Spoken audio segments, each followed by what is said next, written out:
किसी ने बड़ी कमाल की बात कही है, जिंदगी में कभी खुशियाँ मिले तो चख लेना मिठाई समझकर, और कभी गम मिले तो खा लेना दवाई समझकर। राधे राधे दोस्तों, एनकरेजिंग वैलेंसिया में आपका स्वागत है। दोस्तों, आज की कहानी एक बूढ़े व्यक्ति की है जिनकी उम्र करीबन 70 साल रही होगी। वह अपने पोते के लिए तोहफे खरीद कर सिटी बस से घर की तरफ आ रहे होते हैं।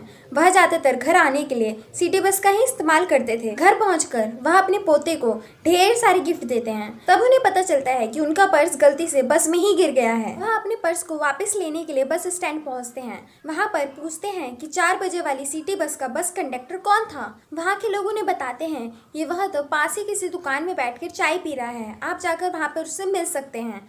तो वह बूढ़ा आदमी उनके पास जाता है और उस इंसान से पूछता है कि आप ही 4 बजे के बस के कंडक्टर थे। तो वो कहते हैं हाँ, मैं ही था। तब बूढ़ा आदमी बोलता है, मेरा पर्स गलती से आपकी बस में गिर गया था, क्या मुझे मेरा पर्स वापस मिल सकता है। बस कंडक्टर बड़ा ईमानदार होता है, इसलिए वो कहते हैं हाँ, पर्स तो मुझे मिला है, बट मैं कैसे मान लूँ कि वो पर्स आपका ही है, उसमें कुछ आपकी ID निशानी कुछ ऐसी चीज़ है तो बताइए। तो वो बूढ़ा इंसान बोलता है, उसमें भगवान की फ़ोटो लगी हुई है। तो बस कंडक्टर बोलता है, भगवान की फ़ोटो तो अब आजकल हर किसी के वॉलेट में रहती है, आप कुछ ऐसी चीज़ बताइए जिससे मुझे यकीन हो जाए कि वह पर्स आपका ही है। तब बूढ़ा आदमी बोलता है, ऐसी कोई निशानी ID वगैरह तो है नहीं उस पर्स में, लेकिन एक कहानी है उस पर्स की, जो अगर तुम कहो तो मैं तुम्हें उसे बताऊँगा। तो कंडक्टर कहता है, चाय तो पी ही रहे, साथ ही साथ आपकी एक कहानी भी सुन ली जाएगी। तब वो बूढ़े आदमी बोलते हैं कि यह पर्स मेरे पिताजी ने मुझे दिया था, तब मैं जवान था, तो इस पर्स में मैंने अपनी फ़ोटो लगाई थी। कुछ टाइम बाद मेरी शादी हो गई, फिर मैंने इस वॉलेट में अपनी पत्नी की फ़ोटो लगाई।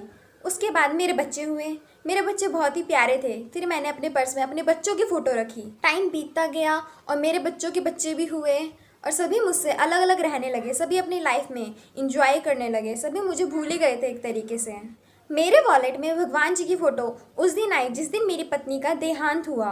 उस दिन मुझे एक बात समझ में आ गई कि पत्नी, बच्चा कोई भी साथ नहीं देता, लेकिन भगवान हर मुसीबत में, हर खुशी में, हर समय आपके साथ होता है। उसी दिन से मेरे वॉलेट में भगवान जी की फ़ोटो है।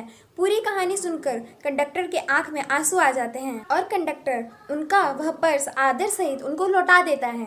कंडक्टर को उनकी कहानी से एक बात समझ में आई कि हमेशा ऊपर वाले को साथ रखना, हमेशा ऊपर वाले को याद रखना। लाइफ में हम सभी यही मानते हैं कि कोई ना कोई सुपर नेचुरल पावर है, जिसे कोई भगवान कहता है, कोई अल्लाह कहता है, अलग अलग ही शब्द है, लेकिन सब यही मानते हैं कि कोई ना कोई तो है जो इस पूरे संसार, इस पूरी सृष्टि को चला रहा है। इस छोटी सी कहानी से हमें यह सीख मिलती है कि चाहे लाइफ में हैप्पीनेस हो या दुख का पूरा पहाड़ टूट गया हो, आपको हमेशा उस ऊपर वाले को याद रखना है। जब आप हमेशा ऊपर वाले को याद रखिएगा, तब आपकी लाइफ में चाहे प्रॉब्लम आए, क्योंकि कोई भी ऐसा इंसान नहीं है जिसकी लाइफ में प्रॉब्लम्स नहीं आती, वो ऊपर वाला हमेशा आपको उससे लड़ने की ताकत देगा और साहस देगा, जिसके कारण आप कभी घबराएंगे नहीं।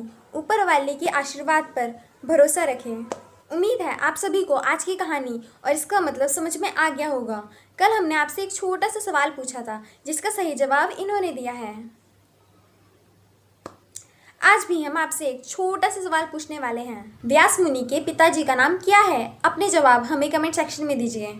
अगर आपको यह कहानी पसंद आई हो तो इसे अपने दोस्तों के साथ शेयर करें। जय श्री कृष्णा।